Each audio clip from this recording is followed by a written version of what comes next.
तो भारत सरकार के वित्त राज्य मंत्री किशन राव कराड़ ने साफ कर दिया है कि भारत सरकार किसी भी हाल में विनिवेश यानी प्राइवेटाइजेशन से पीछे नहीं हटने जा रही है। आइए इस वीडियो में जानते हैं कि प्राइवेटाइजेशन भारत की अर्थव्यवस्था के लिए अच्छा है या खराब है। साथ ही साथ शॉर्ट में ये भी जानेंगे कि ये जो प्राइवेटाइजेशन की परंपरा है ये कब से शुरू हुई थी। Hello and welcome to Informaticos. अगर आपने इस चैनल को सब्सक्राइब नहीं किया है तो काइंडली सब्सक्राइब कर लीजिए, क्योंकि इस चैनल पे इसी तरह के एनालिसिस, जियोपॉलिटिक्स और डिफेंस से रिलेटेड न्यूज़ आपको लगातार मिलते रहेंगे। तो दोस्तों, बिना समय वेस्ट किए हुए अगर आप एक शब्द में जानना चाहते हैं कि प्राइवेटाइजेशन अच्छा है या बुरा है, तो आपको साफ साफ बता दूं, ये अच्छा नहीं, बहुत ही अच्छा है देश के लिए।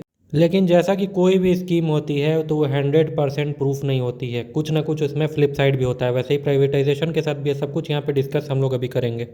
उससे पहले एक ब्रीफ हिस्ट्री हम लोग डिस्कस कर लेते हैं। आपको तो पता ही होगा कि भारत की अर्थव्यवस्था 1991 में, जैसी आज पाकिस्तान की हालत है वैसी हो गई थी। पाकिस्तान के पास आज के डेट में सिर्फ 21 दिन का आयात करने लायक पैसा बचा हुआ है। वहीं भारत के साथ ये स्थिति और भी ख़राब थी, यानी सिर्फ 15 दिन का आयात करने का पैसा भारत के पास बचा था। यानी कि भारत का जो फॉरेन एक्सचेंज रिजर्व था या विदेशी मुद्रा भंडार या शॉर्ट में कहते हैं फॉरेक्स रिजर्व, काफ़ी नीचे आ गया था। और ऐसी स्थिति इसलिए हुई क्योंकि देखिए, भारत सरकार को ऐसा नहीं है कि पता नहीं था कि स्थिति खराब होने जा रही है। ये 1970 से ही शुरू हो चुका था, लेकिन जब भी भारत सरकार कुछ इस तरह का मूव लाने की कोशिश करती थी तो देश में एक तरह का विद्रोह क्रिएट हो जाता था और लोग प्रोटेस्ट करने लग जाते थे, और पॉलिटिकल पार्टीज इसमें और आग लगाती थी कि देखो प्राइवेटाइजेशन को बढ़ावा मिल रहा है, देखो सरकारी नौकरियां चली जाएंगी, गांधी जी का जो सोशलिज्म का जो एक सपना था वो खराब हो जाएगा। तो इस कारण से भारत ने जो काम 1991 में किया, जब हाथ में कटोरा आ गया था, वही काम चीन ने 1970 के ही दशक में कर दिया था। तो 1991 से पहले क्या होता था कि एक सिर्फ मारुति कंपनी थी और टाटा कंपनी थी। तो ये लोग जो कार भी बनाते थे तो इसके लिए सरकार से परमिशन लेनी पड़ती थी कि इतनी ही कार हमारी फैक्ट्री से निकलेगी, और ये चीज़ हर इंडस्ट्री के लिए अप्लीकेबल था। आपको सरकार से परमिशन लेनी पड़ती थी कि हम लोग कितना ज़्यादा प्रोडक्ट बनाएंगे। यहाँ पे थोड़ा सा ब्रीफ में मैं बता दूँ, सोशलिज्म या समाजवाद का जो टेक्स्ट बुक डेफिनेशन है वो क्या होता है।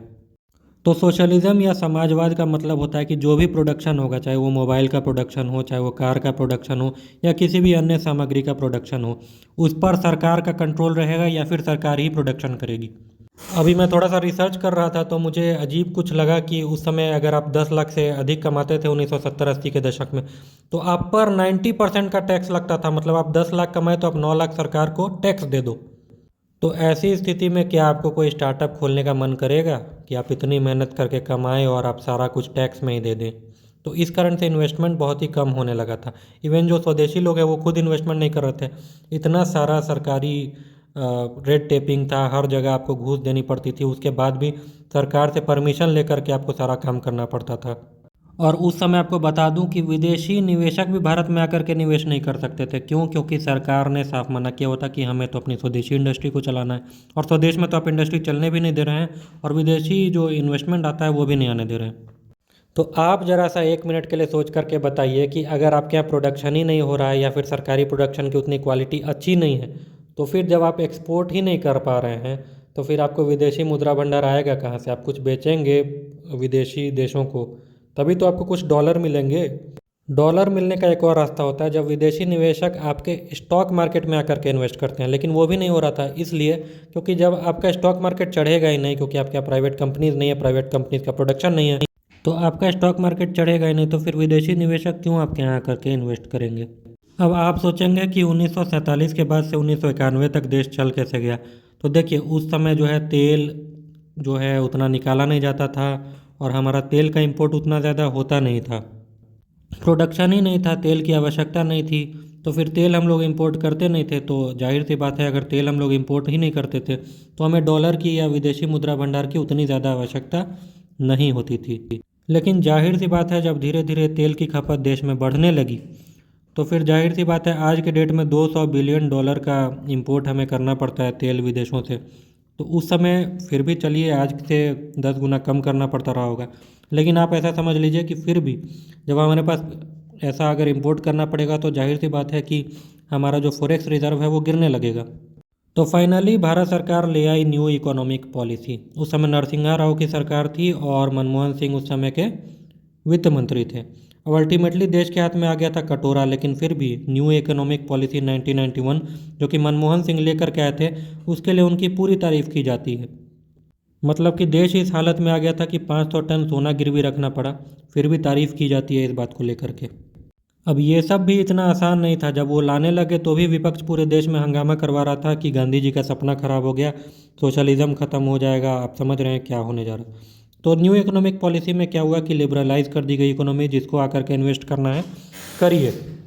फॉरेन डायरेक्ट इन्वेस्टमेंट के रास्ते खोल दिए गए, जिसके बाद से और IMF से भारत को लोन भी मिल गया। उसके बाद से भारत की इकोनॉमी ने पीछे मुड़ करके कभी नहीं देखा, लेकिन फिर भी तब तक बहुत देर हो चुकी थी। अब जा करके 1990 का डाटा देख लीजिए। उस समय चीन और भारत की GDP लगभग एक जैसी होती थी, लेकिन चीन हमसे कितना आगे निकल गया। बस यही स्टेप अगर 20 साल पहले सरकार ले ली होती तो फिर हम कहीं और होते आज। वहीं से रास्ता खुल गया था प्राइवेटाइजेशन का। और आपको बता दूं कि जो UPA सरकार आई थी उसने भी कई सारी कंपनियों को प्राइवेटाइज़ किया था। डाटा जा करके आप सरकार की वेबसाइट पर देख सकते हैं। लेकिन उस समय उतना हंगामा नहीं मच रहा था। लेकिन अभी मोदी सरकार थोड़ा सा एग्रेसिव मोड में जो है प्राइवेटाइज़ कर रही है कंपनियों को, तो इसलिए हंगामा ज़्यादा मच रहा है। और कुछ लोग जो कि सरकारी नौकरी का खुमार पाले हुए हैं, उन लोगों को ऐसा लगता है कि उनकी नौकरियां चली जाएंगी और प्राइवेट में ज़्यादा काम करना पड़ेगा, जो कि बहुत हद तक सही भी है, क्योंकि प्राइवेट कंपनियां शोषण बहुत ज़्यादा करती हैं। एक एक दिन की छुट्टी भी नहीं देती हैं, पैसे काट लेती हैं। ये ज़्यादातर छोटी कंपनियों में ही देखा जाता है। तो कहने का मतलब इसका फ्लिप साइड जो है कि लोगों का शोषण बढ़ता है, क्योंकि हमारे यहाँ जो लेबर लॉ है वो उतने ज़्यादा स्ट्रिक्ट नहीं है जैसा कि विदेशों में है, यानी कि वेस्टर्न कंट्रीज़ में है। वहीं कुछ लोगों का ये भी आर्गूमेंट होता है कि कुछ सरकारी कंपनियां तो बहुत अच्छा कर रही हैं, जैसे कि HAL हो गया या फिर भारत पेट्रोलियम हो गया। ये सब अरबों रुपए कमा करके सरकार को दे रही हैं। फिर क्या ज़रूरत है प्राइवेटाइजेशन की? तो इसका जवाब स्पष्ट रूप से है कि प्राइवेटाइजेशन की ज़रूरत कंपटीशन के लिए है। मान लीजिए सिर्फ एक ही कंपनी रहेगी और सरकार के पास तो बहुत सारा एडवांटेज होता है हर तरह से सरकारी कंपनियों को, तो उस सेक्टर में कोई कंपटीशन आएगा नहीं, तो फिर इनोवेशन भी नहीं होगा। और इनोवेशन नहीं होगा तो जाहिर सी बात है कि रफ्तार एक तरह से थम सी जाएगी। हालांकि HAL के केस में यह भी चीज़ सरकार ने दिखा दिया कि सरकारी कंपनियों को भी अच्छे से चलाया जा सकता है अगर आपकी मंशा सही हो तो। और एक और रीज़न देखा जाए अगर, तो HAL जैसी कंपनी को प्राइवेटाइज़ करना संभव भी नहीं है, क्योंकि ये एक बहुत बड़ी कंपनी है और इतनी बड़ी कंपनी को कोई एक्वायर इतनी आसानी से कर नहीं पाएगा। और HAL का जो एक्सपीरियंस है वो पूरे देश भर में अनमैच्ड है, क्योंकि और कोई कंपनी है ही नहीं जो कि इस तरह के सामान बना सकती है। तो फाइनली एक समरी में बात कर लेते हैं कि आखिर प्राइवेटाइजेशन से फ़ायदा क्या है। तो प्राइवेटाइजेशन से फ़ायदा सबसे पहला है कि कंपटीशन बढ़ जाता है। कंपटीशन के कारण इनोवेशन आ जाता है, यानी कि नई नई टेक्नोलॉजीज़ आ जाती हैं। जैसे कि आज के डेट में हमारे हाथ में स्मार्टफ़ोन है। आपको लगता है कभी सरकारी कंपनियां इतना इनोवेट करके हमारे हाथ में सरकारी मोबाइल कभी हमें दे देती? इसके बाद कंपटीशन के कारण लोगों को सस्ते सामान मिल जाते हैं। जियो इसका सबसे बड़ा एग्जाम्पल है। इसके बाद जो रिसर्च होती है वो कई गुना अधिक बढ़ जाती है। आपको एग्जाम्पल के लिए बता दूं कि जैसे फार्मा इंडस्ट्री है, नई नई दवाइयाँ रोज़ रोज़ बन रही हैं, जिस कारण से काफ़ी इम्प्रूवमेंट हुआ है पूरे दुनिया के हेल्थ केयर में। सन 1945 में जब पहला एंटीबायोटिक बना था, उससे पहले जो एवरेज आयु होती थी भारत में वो इवन 22 साल से भी कम होती थी। यानी कि जो एवरेज हमारी लाइफ एक्सपेक्टेंसी है वो 22 साल की थी, अब बढ़ करके वो 65-70 साल की हो चुकी है। इसके साथ ही साथ जब कंपटीशन और इनोवेशन बढ़ता है तो बढ़ते हैं जॉब, और जब जॉब बढ़ते हैं तो जो लोगों की इनकम है उस कारण से लोग और खर्चे करना शुरू कर देते हैं। इस कारण से और ज़्यादा इंडस्ट्री की रिक्वायरमेंट हो जाती है, क्योंकि लोग ज़्यादा खर्च कर रहे हैं और ऐसे करके और ज़्यादा जॉब प्रोड्यूस होती है। तो ये एक पूरा अच्छा साइकिल बन जाता है। अब आप कहेंगे कि ऐसे तो गरीब तो पीछे छूट जाएंगे, तो ऐसा बिल्कुल भी नहीं है, क्योंकि जब ज़्यादा कमाई होती है कंपनियों की तो वो कंपनियां पे करती हैं टैक्स, और उसी टैक्स के पैसे से मोदी सरकार फ्री में घर दे रही है, फ्री में गैस दे रही है और बहुत सारे बेनिफिट्स दे रही है, फ्री में राशन दे रही है। आपको लगता है ये बिना टैक्स के पॉसिबल था? लेकिन दुर्भाग्य है ये इस देश का कि सोशलिज़म का खुमार इस देश से उतर नहीं रहा है। जबकि इसी सोशलिज़म के कारण 1991 में भारत के हाथ में एक बार कटोरा आ गया था। एक केस स्टडी भी कर लेते हैं। आप कुछ सोशलिस्ट देश को एक तरफ रखिए और कुछ कैपिटलिस्ट देश को एक तरफ रखिए, और मुझे ज़रा सा बताइए कि ज़्यादा आपके हिसाब से खुशनसीब देश कौन सा है। सोशलिस्ट देश के फेल होने का सबसे बड़ा एग्जाम्पल अभी जो रिसेंट में मेरे सामने है वो है वेनेजुएला। दुनिया का सबसे बड़ा तेल का भंडार, लेकिन वहाँ के जो राष्ट्रपति थे उनको खुमार चढ़ गया कि सब कोई बराबर है, सोशलिज्म होगा, सबको फ्री में बांटो, तेल है, ये है, वो है, करते करते उन्होंने बंदर बांट शुरू कर दी। अल्टीमेटली इकोनॉमी कोलैप्स हो गई और जाकर के देख लीजिए कि उस देश का क्या हाल है। दूसरे नंबर पे जो सोशलिस्ट टाइप का कंट्री था वो था श्रीलंका। उसकी भी स्थिति आप जाकर के देख सकते हैं। फिर आप जाकर के देख लीजिए north Korea. North Korea actually socialist नहीं, आप उसको कह सकते हैं कि कम्युनिस्ट है, क्योंकि प्राइवेट कंपनीज वहाँ पे अलाउड ही नहीं है, जो है सो सरकार का है। तो सोशलिस्ट भी है लेकिन उसकी जो मानसिकता है वो कम्युनिस्ट टाइप भी है, मिक्स है एक तरह का। लेकिन सोशलिज्म इस एस्पेक्ट में आप मान सकते हैं कि सारी कंपनियां सरकारी हैं। वहीं जो कैपिटलिस्ट देश हैं उसमें आ जाता है अमेरिका, सारे यूरोपियन देश। अब जा कर के उनकी खुशहाली देख लीजिए।